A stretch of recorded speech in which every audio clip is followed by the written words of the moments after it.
Vergil Ortiz decimated Erickson Lubin in the second round and cemented himself as one of the top dogs at the 154. Immediately, Vergil was able to get Erickson Lubin on the ropes and landing some hard shots. I really thought it was going to be a closer fight. Yeah, it was a complete mismatch in there, and it got everyone by surprise to the point where now people were saying it was a fixed fight for Vergil. Some people were saying Lubin was already washed up. I think he's becoming somewhat of a superstar. I was pleasantly surprised by how many big names were at the fight last night. The hype now around Vergil is like at an all-time high. He got boots inside the ring, and they were going a little back and forth, which I thought was so funny. I want to see the fight, man. The fans want to see this fight, and I think that should be the most important thing. The only thing that would prevent this fight from happening would be boxing politics. It's De La Hoya that's keeping this fight from happening.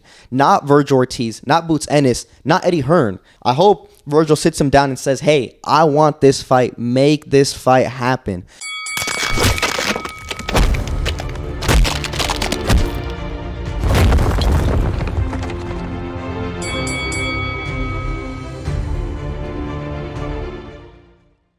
Welcome back to another episode of the Last Round Podcast, where we cover everything from traditional boxing to influencer boxing and everything in between. Today's episode, we'll be going over the second round demolition job by Vergil Ortiz over Erickson Lubin, also giving our official predictions for Conor Benn against Chris Eubank Jr., the rematch, and lastly, talking about the rumored fight between Shakur Stevenson against Teofimo Lopez in 2026. But before we get into the episode, make sure to like and subscribe and follow us on all forms of social media. Lastly, we're trying to build up a community on Discord, and you guys joining would be greatly appreciated. And now diving into the episode. This past weekend, we had the highly anticipated matchup in Texas featuring Vergil Ortiz against Erickson Hammer Lubin. In a fight that a lot of people were saying it's a good fight and that Lubin was going to be a good matchup for Vergil, considering the pedigree that he has, the experience, the names he has on his resume, even though he has fallen short.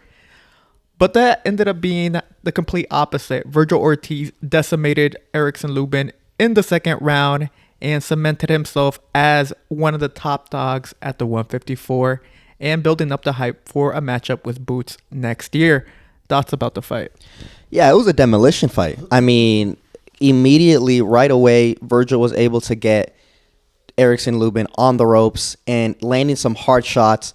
I really thought it was going to be a closer fight. I thought it was going to be competitive for the first couple of rounds, especially. I was thinking to myself, Lubin, he's a fast fighter. He can move. He has good footwork.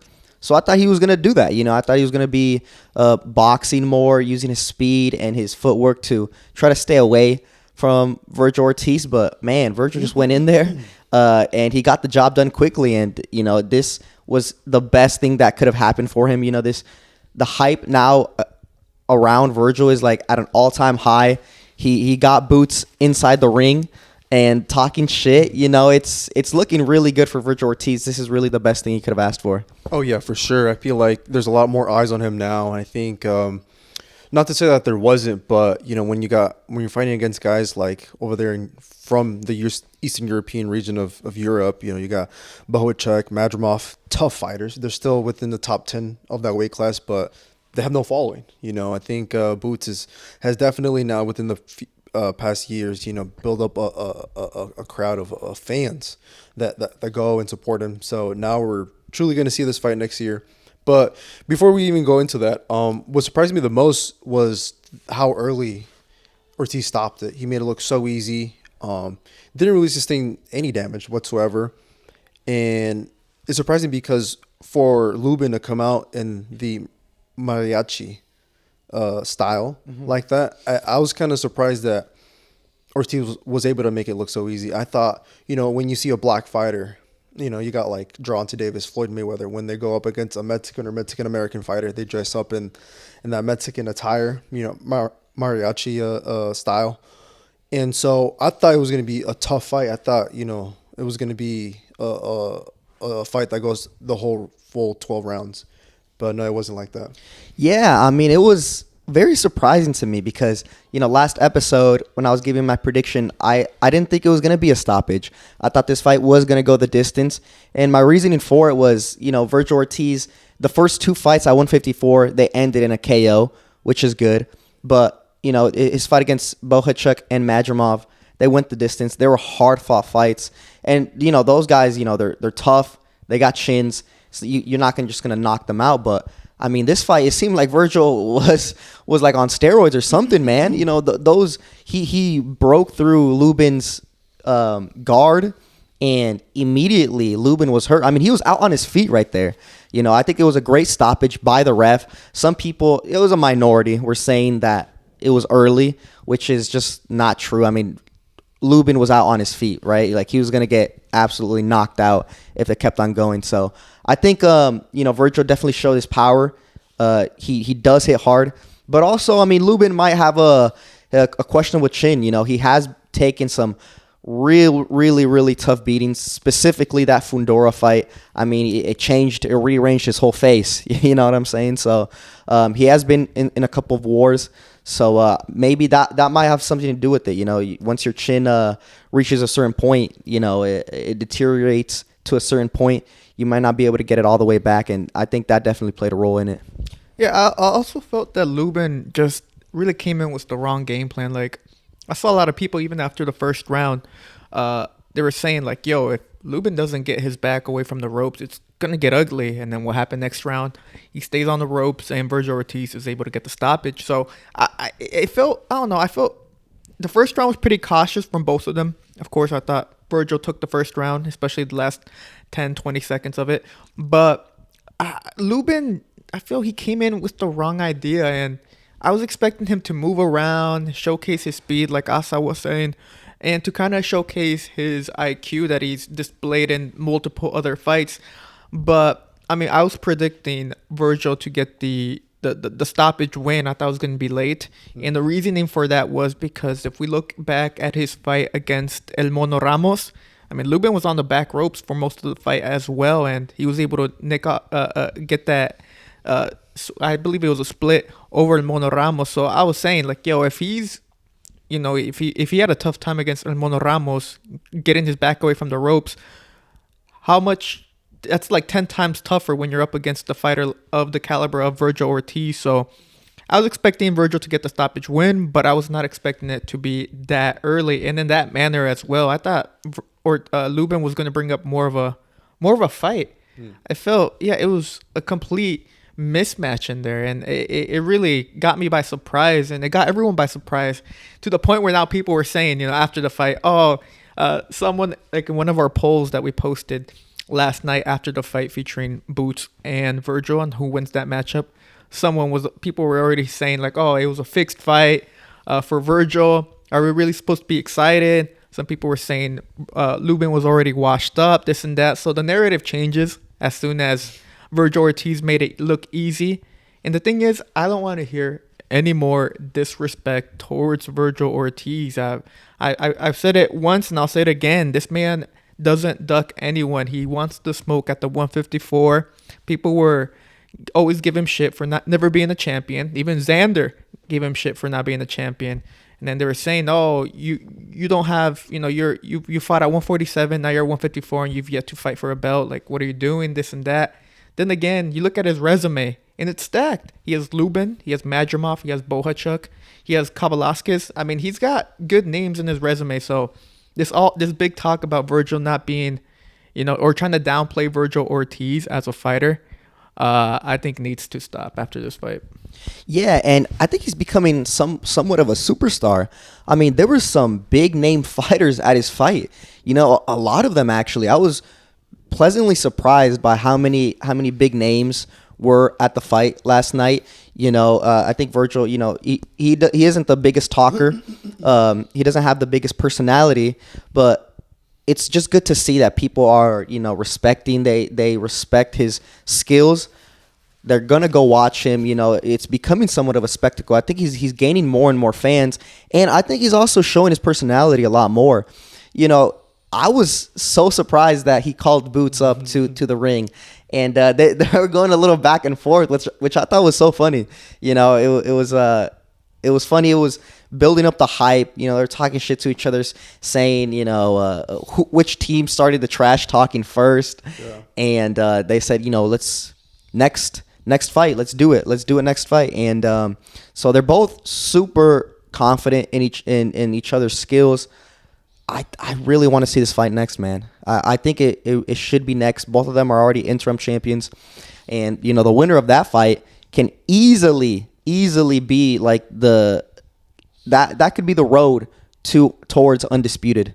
So I mean, we have to see that for boxing fans. We have to see that fight next. Yeah, we do. And I think that's the reason why there were so many people within the boxing world there to see the Ortiz and Lubin fight, you know, because they knew, you know, depending on the result, you know, which is most likely, you know, Ortiz win, you know, then it was going to set up this matchup with him and Boots.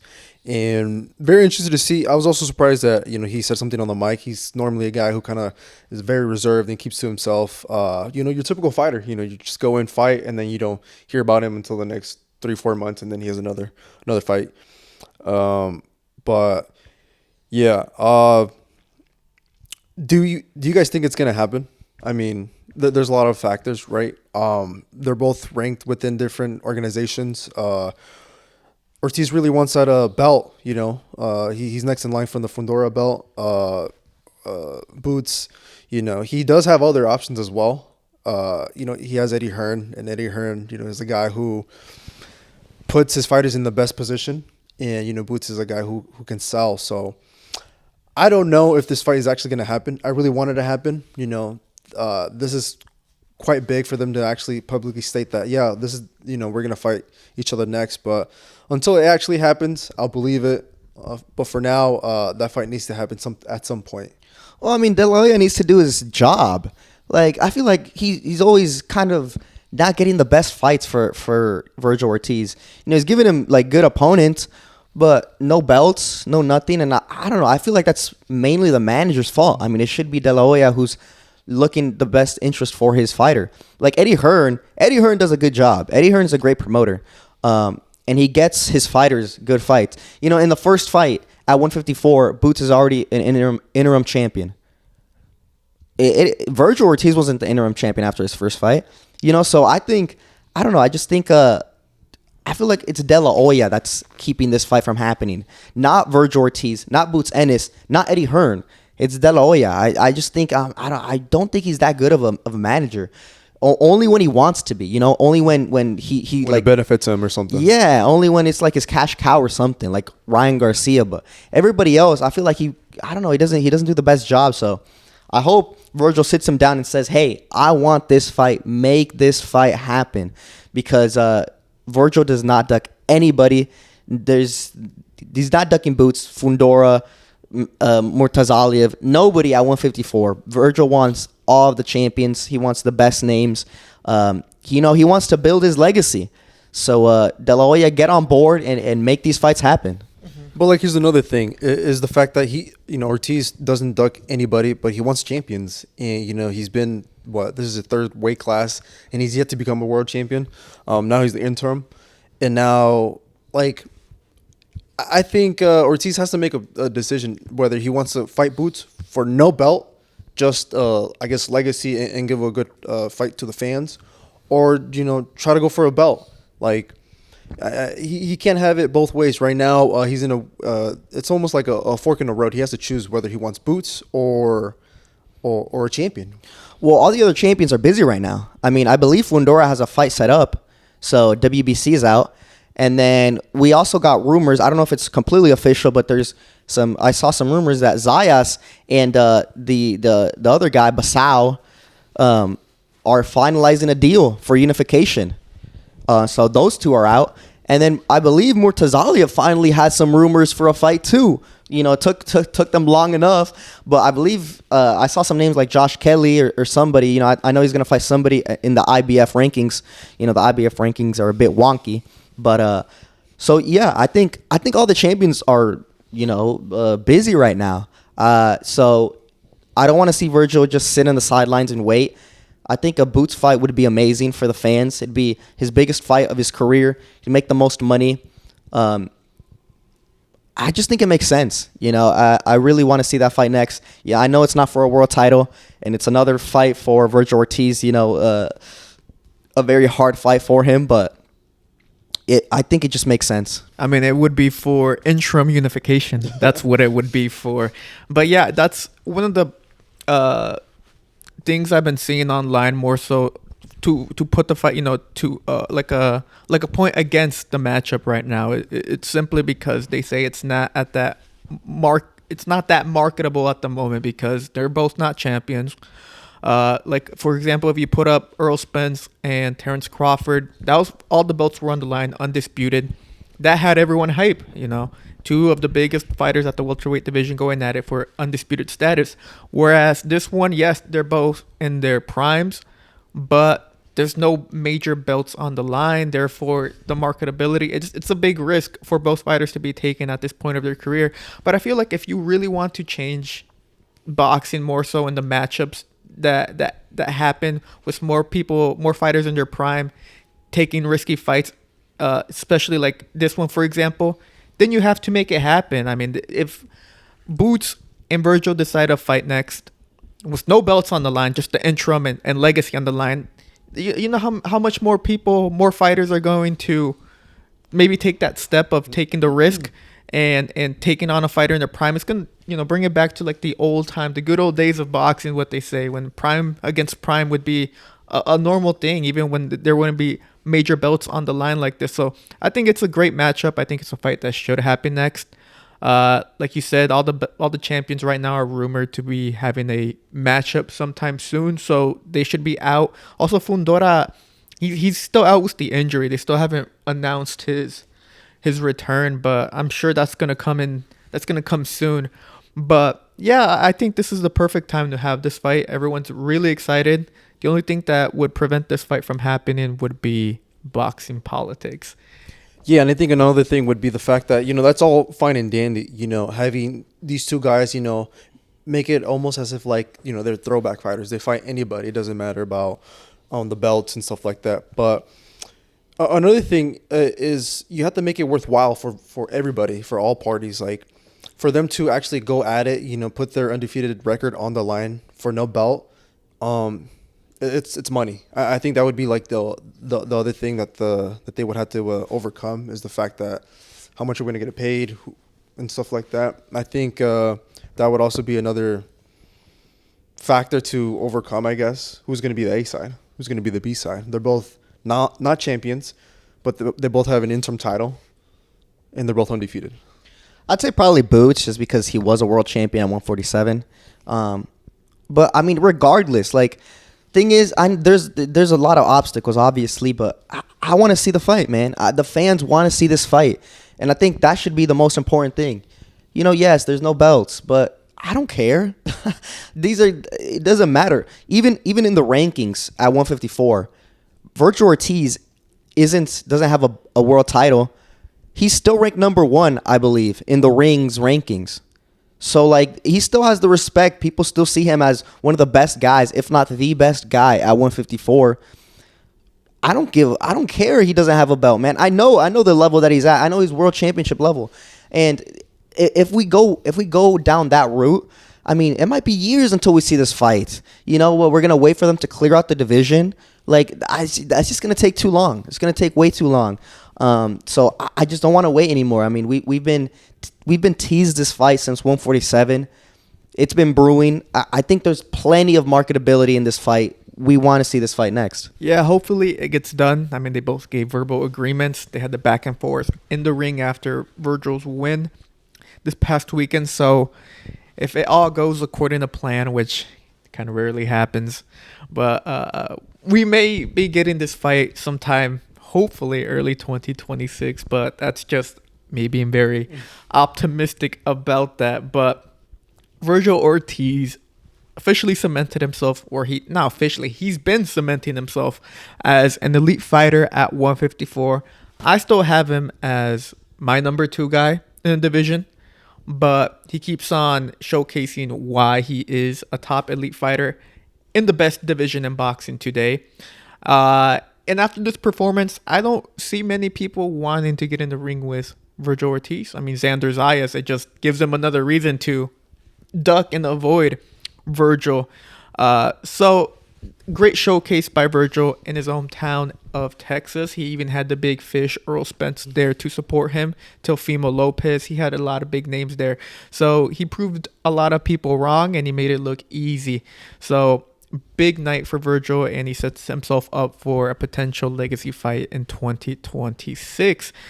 But now moving forward to this upcoming week, we got the rematch, the 160 rematch between the Bad Blood feud featuring Chris Eubank Jr. as he looks to keep his, he's not undefeated, but he looks to keep his O in the beef against Conor Benn, who's looking to avenge himself from earlier this year's loss against Chris Eubank Jr. What are you guys' thoughts about this rematch? I'm excited, man, because, the first fight was a great fight. Fantastic fight. There was ups and downs. Eubank definitely showed he was a better fighter, but Ben also showed some power. There's some moments when Ben caught him and, Eubank was a little wobbly, so it's a great fight. I think I'm still super surprised that Eubank agreed to the same rehydration clause as the first fight. Oh, did he really? I believe so. I believe it's going to be the exact same thing, which is surprising to me. I could be wrong, but that's what I read, and it's surprising to me because, Eubank, I would imagine he's the A side now, and he can ask for a little bit more, and if Ben wants that rematch, we can do that rematch, but no rehydration clause or something. So, it shows you Eubank wants that fight. It shows it's just going to be a great fight, man. I'm really looking forward to it. Eubank brought in Bomac now. He's back with him again. They're in that little duo. They've been undefeated. Eubank has won all his fights under Bomac, and so it shows you also that Eubank is looking to be more aggressive. He's looking to stop Conor Benn. So, it's gonna be fireworks. Yeah, that's what I want. I'm tired of Ben. With this whole egg allegations. I was really hoping that Eubank would stop him, but the rehydration clause in the first fight definitely was in effect. You could definitely see just how skinny Eubank was. Eubank is a guy who normally fights at a higher weight class, so for them to give him that rehydration clause and still outperform Ben like that was marvelous. So I'm hoping, and if that is true about the weight class, coming in a rehydration clause coming into the second fight, very surprising. That Eubank would even want to agree to something like that, put his body through that painful process. But that just signals to me that he's very confident. Possibly, he did land some shots that, Ben, did feel. Yeah, you could tell like he felt some Eubank's power, even though he wasn't at 100%. So, maybe they do have something, some game plan, and think maybe hopefully they can get the stoppage. Mm-hmm. Yeah, I think, I'm going to give my prediction already. I think Chris Eubank will be getting the win once again over Conor Benn. I just hope that they are able to kind of manage the weight better this time than they did last time. I think the dehydration did play effect more so in the power of Eubank, and I expected him to be, the bigger puncher, considering he'd be the bigger guy. But Conor Benn, in my honest opinion, every time he connected, I was more petrified because Eubank showed more of he showed more that he showed his body language told me that the punches were more damaging from Conor Benn than Conor Benn showed when Chris Eubank was able to connect, especially except that last round where Eubank had that surge of energy trying to stop Benn. But throughout most of the fight, I was kind of scared every time Conor Benn would connect on Eubank. But I'm hoping they are able to manage the weight a bit better now that they've had one go at it. Maybe they can see what they did wrong and try to fix that. But I just think that's gonna be around the same type of kind of style and matchup that we got in the first fight. It's gonna be a good fight, but I don't see Conor Benn getting the victory and getting that redemption against Chris Eubank Jr. Yeah, if you guys remember last time, during the final face-off, Chris Eubank looked like a skeleton, man. He was so dehydrated. His face was sunken in. His cheekbones were like protruding out of his skin. Like, this guy, he's killing himself to make that weight. And then he can only bounce back 10 pounds. That's nothing. For a guy his size, that's really not enough. So I think that was the biggest factor, honestly, because the power of Ben was exaggerated. It was doing a lot more damage because, when you're dehydrated like that, you can't take the shots that well. So I think that played a massive factor, I believe, in Chris Eubank's chin. He's going at it again, and this time, speculation, but he's under Bomac now. I think he's going to be more aggressive, and I feel like that plays into Conor Benn's style. If he's going to go forward, Conor Benn is going to say, absolutely, let's go forward. Let's start swinging, So I'm not sure about this fight, man. It's going to be an interesting matchup. Conor Benn has said that he let Eubank get into his head in the first fight, and he kind of fought maybe with too much emotion, which could be true. So maybe also Conor Benn is going to be a little bit more patient. He might try to be a little bit more calculated and like stick to the game plan instead of just trying to go in there and actually just fight, just brawl. Maybe be a little bit more smart. So I'm interested to see how they're going to come in, but if Chris Eubank can do what I believe he can, if he can showcase his skills, I do think he's going to be victorious. I think he has better skills than Conor Benn. He's obviously bigger, he's longer, he's taller, and I believe he can get this victory this Saturday. Yeah, Conor Benn saying that he was fighting based off emotion. I think that's kind of a side effect of using illegal substances like steroids and whatnot. But in regards to this, I think with Bomac again being the trainer of Eubank, I don't think he might have I don't think he's going to be more aggressive. I think what's going to happen is that they're going to be a little bit more smarter. I think, Conor Benn is a guy who does fight based off of emotion. He's almost erratic, and that plays to his factor in a lot of these fights. But once you get to a certain level, all you need is a guy who, has some type of ring IQ, and he's just gonna find the mistakes here and there. And Conor Benn is a guy who commits quite a bit of mistakes, and all Chris and his team have to do is just kind of sit back and wait for Conor Benn to come to them, and then exploit those mistakes. I think that's how I envision Eubank fighting Saturday. Just being calm and just looking for the counters, looking for the mistakes, and then capitalizing on those, and then kind of going from there. Mm-hmm. And then getting that stoppage victory. You think he's gonna stop him? I pray that he gets the stoppage. Yeah, I want the stoppage too. I'm also not the biggest fan of Conor Benn. Obviously after the whole PED scandal. And I also like Chris Eubank. I like, he does remind me of his dad. I think his dad was a little bit more arrogant, but they both have like this like super like calm demeanor. Yeah. You look at the face off, and Chris Eubank's always talking like in a really low voice, and he's talking like this, and he's doing it. Like I just find it so funny to me. And meanwhile, Conor Benn is like like loud and very arrogant, very cocky. So I'm a fan of Eubank. I really do hope he wins, and I hope they get their dads in again.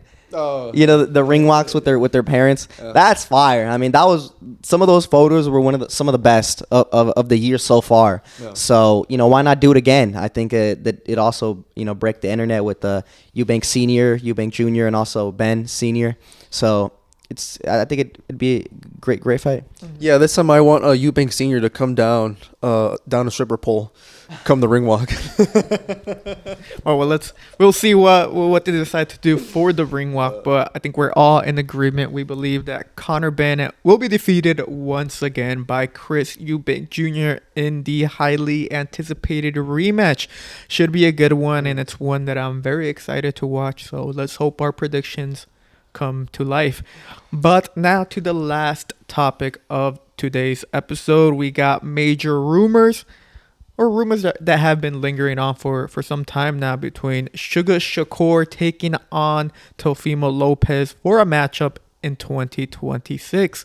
Rumors are speculating it'd be in January of next year, and that it'd be at 140, if I believe, right? 140 for the belts as well. So if that's true and the fight gets confirmed, mega matchup, one of the best fights to be made in boxing. Not the best one, that's still Boots and Vergil, but definitely a fight that a lot of people have been wanting to see, more so because these are two in their prime champions, and it's a good stylistic matchup. It was two big names as well, so I'm very excited if these rumors are true and it gets confirmed sometime, hopefully this upcoming week or the week after. But what are you guys' thoughts about Sugar Shakur taking on Teofimo Lopez? I mean, it seems like it's confirmed. Like a bunch of reports came out yesterday, like saying done deal, January 31st, 2026. All the big, names still haven't said it, like The Ring or ESPN or, those. They haven't said it. But even Shakur and Teo have been kind of like saying that it is kind of confirmed, that they have been rumored to be in negotiations for a while now, and it seems like this is a done deal. It seems like they're ready to go, and I'm just excited for this fight, man. This is this fantastic matchup. It's literally this is a legacy fight for both of them. Shakur has been wanting a big fight like this.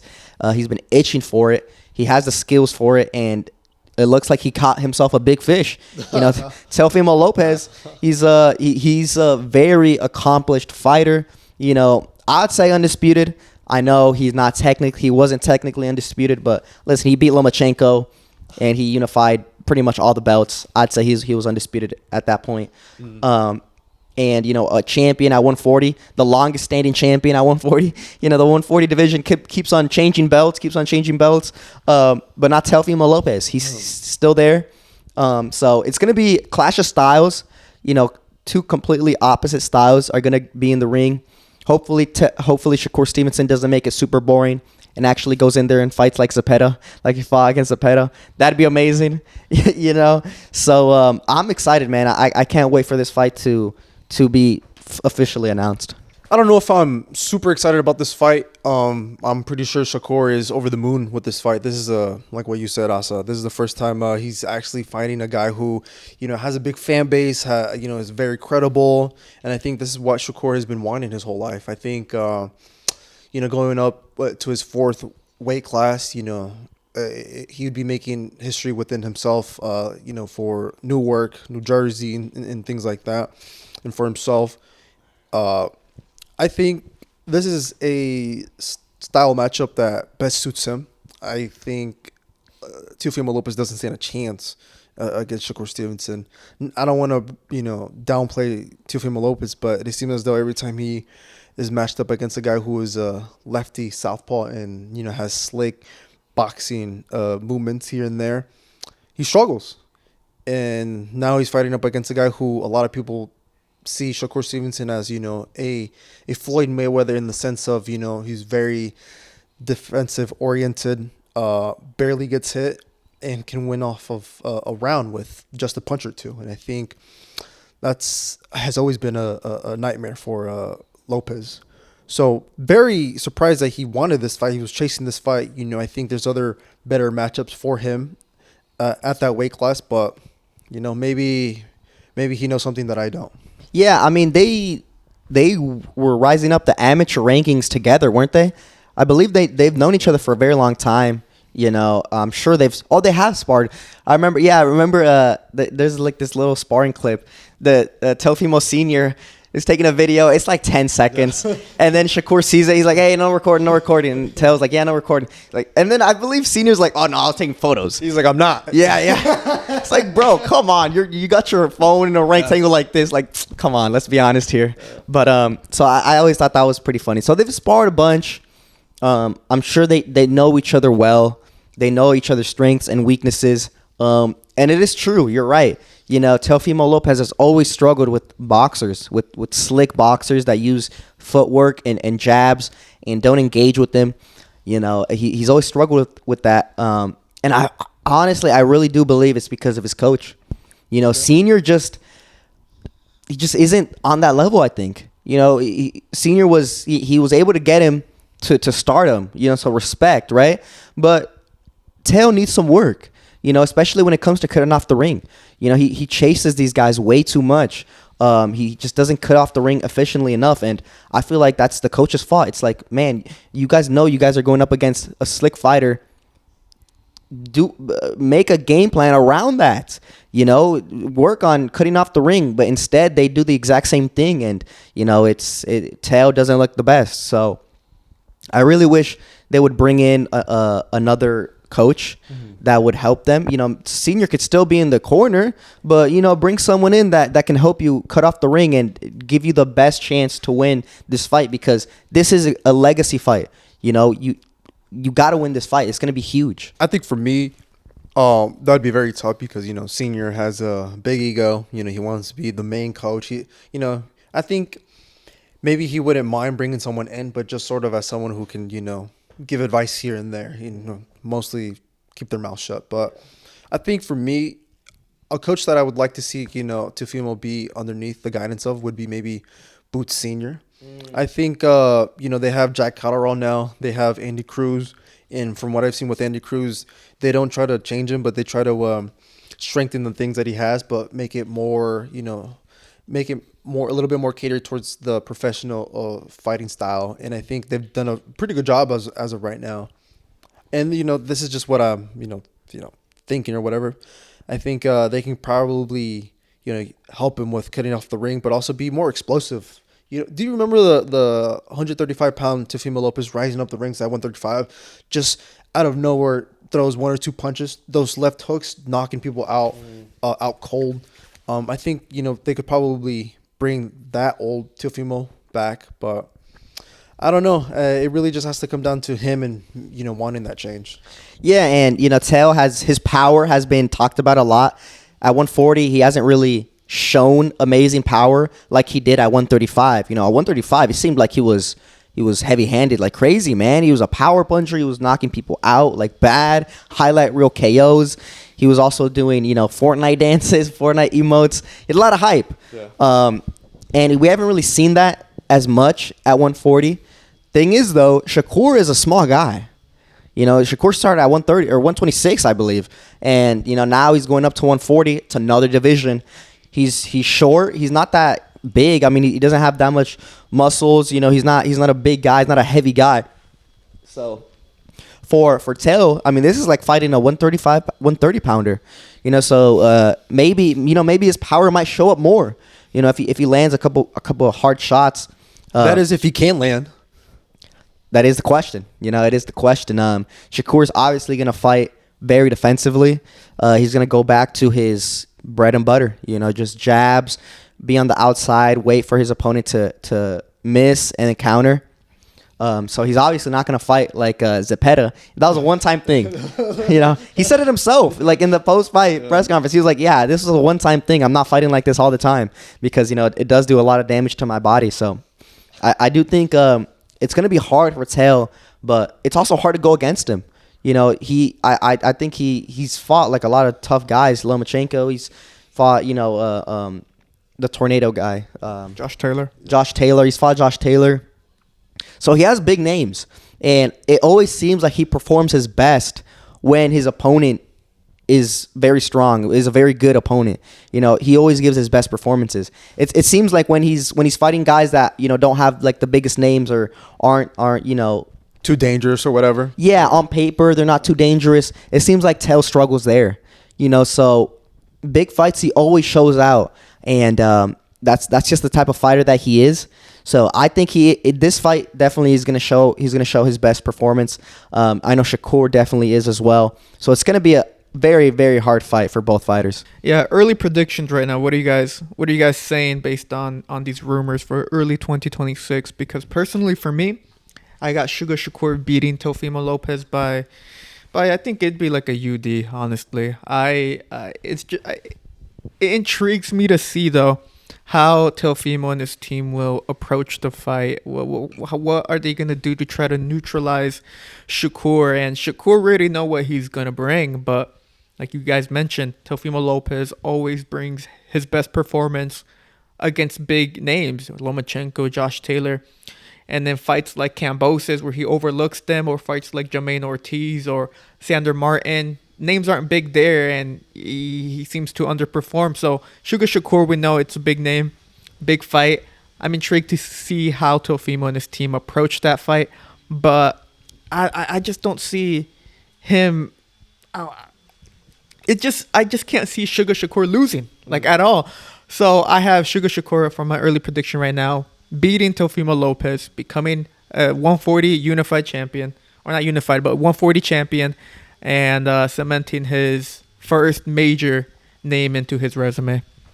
Yeah, I'm under the same thinking as you, Pablo. Decision victory for Shakur Stevenson.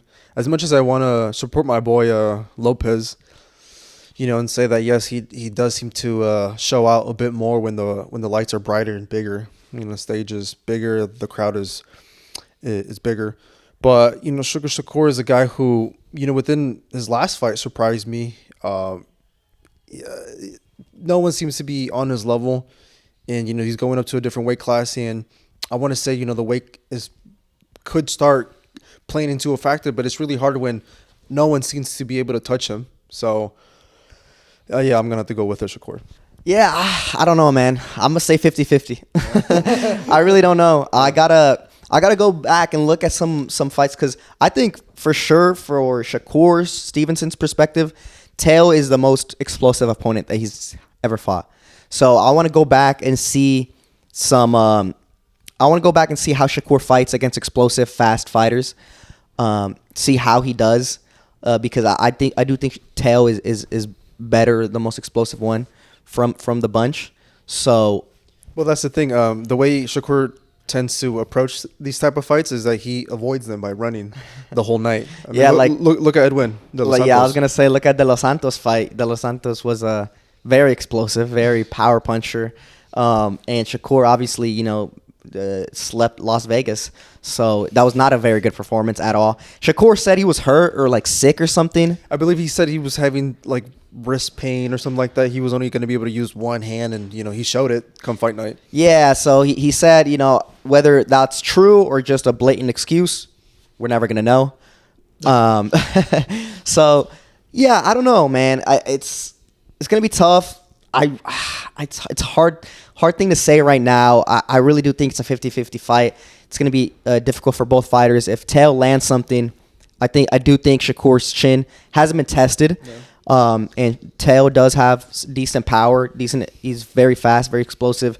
Shakur going up another weight class does play a factor. I do think he does have the better skills than Teo, but I can never count my boy Teo out, man. I can never count him out. So I'm going to stick on the fence for this one right now. Yes, it should be a good matchup once confirmed. Hopefully it gets confirmed. Sometimes when Teofimo speaks, I tend to not listen because he be saying all these stuff. I mean, we had him fighting against Boots at one point, or rumors. So I'll wait until it's officially confirmed. But if it is official, then definitely one of the biggest fights in boxing to make. And it would kickstart a very good year for 2026, since we have a lot of anticipated matchups for the upcoming year. So should be good, and hopefully it gets done. But I think we covered everything that we wanted to cover in today's episode. Let us know down below your official predictions for Boots against Vergil Ortiz. Do you think that Vergil Ortiz has enough names in his resume to take on a fighter of the caliber of Boots? Also, give us your prediction between Sugar Shakur and Teofimo. And lastly, give your official predictions for this upcoming rematch between Chris Eubank Jr. and Conor Benn. Also, don't forget to like and subscribe and follow us on all forms of social media. We are on X, Instagram, and TikTok. Lastly, we're trying to build up a community on Discord, and you guys joining would be greatly appreciated. This was Pablo, and I'm with Rudo and Asa, and this was the Last Round Podcast. Thank you for watching.